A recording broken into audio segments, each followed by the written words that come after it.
हाल में गूगल ने एक डेटा जारी किया। इस डेटा में बेहद ही चौंकाने वाली बात सामने आई। वो ये कि टोक्यो ओलंपिक में कांस्य पदक जीतने के बाद कुछ लोग पीवी सिंधु की जाति सर्च करने लगे। दूसरे शब्दों में कहें तो ये लोग उनकी मेहनत और खेल के प्रति उनके समर्पण के बारे में कोई दिलचस्पी ना लेते हुए इस बात में ज़्यादा इंटरेस्ट दिखा रहे हैं कि वो किस जाति की हैं। और ऐसा सिर्फ पीवी सिंधु के साथ नहीं हुआ। इस लिस्ट में ढेरों खिलाड़ियों के नाम हैं। कितने गजब के लोग हैं हमारे देश में। लोग जिन्हें हीरो बनाते हैं, सर आंखों पर बिठाते हैं, उनके बारे में भी गूगल पर जाने क्या क्या खोजते रहते हैं। गूगल पर जाकर लोगों ने ओलंपिक खिलाड़ियों की जाति सर्च करके ये साफ कर दिया है कि एक समाज के तौर पर हमने अपने आप को बांध लिया है। हमने अपनी सीमाएं तय कर ली हैं। हमने सोच ही लिया है कि हमें क्या चाहिए। हमने अपने पैरों में जंजीर बांध ली है और आंखों पर काली पट्टी, जिसके आगे ना तो कुछ देखना चाहते हैं और ना ही कुछ सुनना।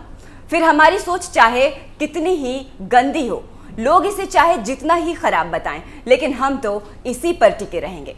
हम सभी इस बात को अच्छे से जानते हैं कि हमारे देश की राजनीति में जातिवाद का जहर घुला हुआ है। लेकिन ये तो बड़ी ही शर्म की बात है कि यही जहर लोग खेलों में भी ढूंढ रहे हैं या घोलना चाह रहे हैं। तभी तो जब देश के खिलाड़ियों ने देश का परचम लहराया तो हमारे जहन में उनकी जाति जानने की चाहत जाग उठी।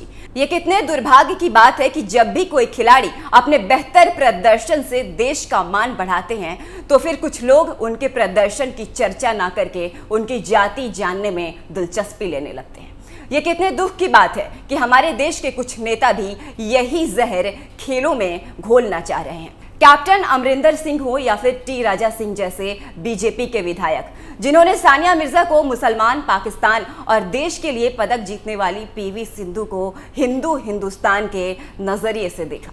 एक तरफ तो ओलंपिक के ये सुपरस्टार जाति धर्म से ऊपर मेडल जीतकर देश का नाम रोशन करते हैं, तो प्रधानमंत्री नए भारत की संकल्पना रखते हैं। लेकिन कुछ नेता और हम खुद गूगल पर जाति खोज के ये साबित कर देते हैं कि ये लोग नए भारत की नई सोच के दुश्मन हैं। क्या हम ये भूल बैठे हैं कि एक खिलाड़ी सिर्फ एक खिलाड़ी होता है। एक खिलाड़ी अपनी मेहनत, लगन, साहस और ना जाने कितनी कुर्बानियों से देश को मेडल दिलाता है। गूगल ट्रेंड्स ये बताते हैं कि लोगों ने हाल ही में ब्रॉन्ज मेडल लेने वाली लवलीना बोरगोहेन की जाति पर खूब रिसर्च किया। 30 जुलाई को जैसे ही लवलीना ने क्वार्टर फाइनल में जीत दर्ज की, जाति खोजकों ने अपना काम शुरू कर दिया। जब दीपिका कुमारी ने तीरंदाजी में बेहतरीन प्रदर्शन किया और कई मुकाबलों में गोल्ड भी जीता, उनकी जीत के बाद दीपिका की जाति को लेकर भी सोशल मीडिया में जिस तरह के पोस्ट आए वो भी शर्मसार करने वाले थे।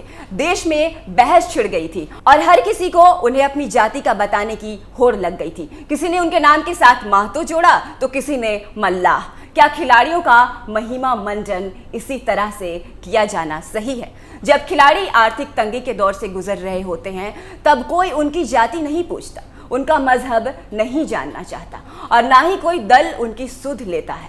लेकिन जैसे ही कोई खिलाड़ी पदक जीतता है फिर खिलाड़ी को जाति धर्म के साँचे में बांटने की फितरत जन्म ले लेती है। अब जरा सोचिए कि क्या हमारा देश ऐसे ही विश्व गुरु बनेगा? क्या जातियों में बांटकर हम खेलों के शीर्ष पर पहुंच पाएंगे? आखिर ये जाति है कि जाति ही नहीं? वैसे तो हम नारा बुलंद करते हैं कि संप्रभु हैं हम, फिर आखिर बीच में जाति, धर्म और राज्य कहां से आता है? चक दे इंडिया एक फिल्म आई थी जिसमें एक खूबसूरत डायलॉग है कि मुझे स्टेट के नाम न सुनाई देते हैं और ना ही दिखाई देते हैं, सिर्फ एक मुल्क का नाम सुनाई देता है और वो है इंडिया। फिर सवाल यही कि कैप्टन अमरिंदर सिंह जैसे नेता कैसे खिलाड़ियों को राज्यों में बांट सकते हैं? ऐसे नेताओं से सिर्फ यही सवाल है कि क्या इन खिलाड़ियों की विदेशों में पहचान उनके राज्य से होती है? फिर ऐसी ओछी मानसिकता क्यों? ये सवाल इंसान को खुद से पूछना चाहिए कि क्या खिलाड़ी की भी कोई जाति होती है? वो अपनी मेहनत, अपने खेल के दम पर देश का मान बढ़ाता है। हमारे लिए तो देश का गौरव बढ़ाने वाले हर खिलाड़ी जाति धर्म से ऊपर होते हैं। खिलाड़ियों को खिलाड़ी ही रहने दिया जाए, वरना जाति और धर्म के बंधन में बांधकर तो देश का विकास अवरुद्ध हो ही गया है। फिर खेल का विकास क्या हो पाएगा? फिलहाल के लिए बस इतना ही। देखते रहिए कैपिटल टीवी। अगर आपको हमारा वीडियो पसंद आया हो तो इसे लाइक करें, हमारे चैनल को सब्सक्राइब करें और हाँ, बेल आइकन दबाना ना भूलें ताकि आप तक हमारे वीडियो की नोटिफिकेशन पहुंचती रहे। आप अपना सुझाव हमें कमेंट बॉक्स में दे सकते हैं। हमारे साथ जुड़ने के लिए शुक्रिया।